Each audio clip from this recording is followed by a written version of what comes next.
যেটা বলতেছিলাম, so they can do আপনার ওই যে আমি যেটা বললাম রেফারেলের কাজটা করতে পারে। অ্যান্ড বাংলাদেশে অনেক ক্লাসিফাইড সাইট আছে, অ্যান্ড আপনার অনেক জায়গায় আছে যেখানে emails and other stuffs are available. They can scrap it and they can utilize it, যেহেতু মানুষজন ফ্রিতে দিয়ে রাখছে। অ্যান্ড অবভিয়াসলি প্রতিটা ইমেইলের মধ্যে আপনার আনসাবস্ক্রাইব লিস্ট দেওয়া লাগবে, SMS এর মধ্যেও আনসাবস্ক্রাইব দিতে হবে, so that people has a option to opt out, আর সে যাতে অ্যাটলিস্ট রিপ্লাই দিতে পারে যে ভাই আমার আর পাঠায় না। And you should religiously follow that.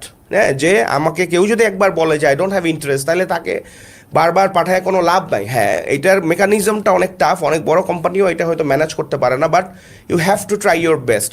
আরেকটা বড় জিনিস এখন যেটা আছে, যদি if you are a small or mid size business, আপনার করা উচিত যে আপনার সাথে কম্পিটিশন নাই এরকম আরও 4-5টা ব্যবসা আপনার খুঁজে বের করা উচিত এবং তাদের সাথে কোলাবোরেশন করা উচিত। Yes. Suppose you have like 10,000 customers in your base and someone else has 20,000 customer in his base. আপনি বাচ্চাদের প্রোডাক্ট সেল করেন, সে হয়তো জামা কাপড় সেল করে, সো বাচ্চা এবং জামা কাপড়ের পরে যারা মা, এই দুইটার মধ্যে কি আছে, ওভারল্যাপ আছে, কিন্তু আপনাদের মধ্যে কিন্তু কন্ট্রাডিকশন নাই।